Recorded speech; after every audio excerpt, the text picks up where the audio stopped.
এই যে আওয়ামী লীগের যে পার্টি অফিসটা ছিল, এই অফিসের সামনে যে এখন আন্তর্জাতিক ফ্যাসিজম ও গণহত্যা গবেষণা ইনস্টিটিউট, এই ব্যানারগুলো কে কারা লাগাইছে, কি এই ব্যাপারে কিছু ছিল এনসিবির দল ছিল, এনসিবি আর ছিল 2-3 দিন গত, এই যে এরা এটা লাগাইছে ব্যানারটা।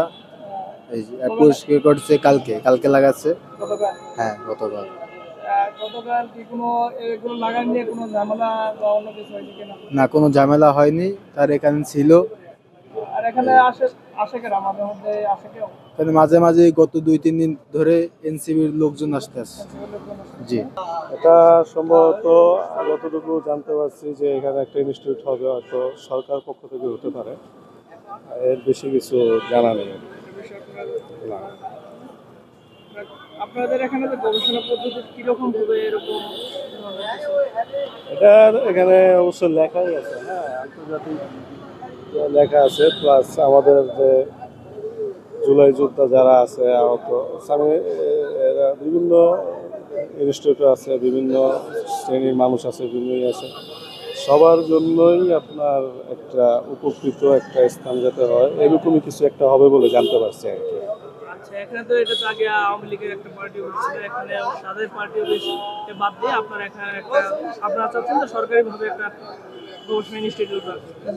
আপনার কি মনে হয় যে বাংলাদেশের যে ফেসিজম আছে আর ইউরোপের যে ফেসিজম, দুটোর কোনো ভিন্নতা আছে?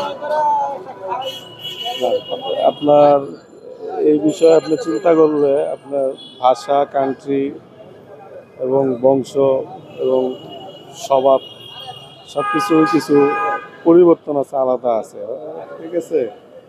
তো এখানে আপনার আলাদা থাকতেও পারে, হইতেও পারে।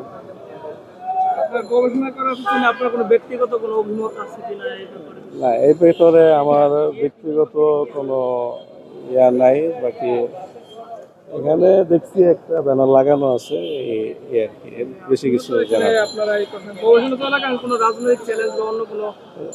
না না, এখানে বিষয় প্রথম কথা হলো আমি রাজনৈতিক কেউ না, ঠিক আছে। সেই ক্ষেত্রে ওই ধরনের বাধা চ্যালেঞ্জ আসলে সেটা ওই বিষয়টা আমি জানা নাই।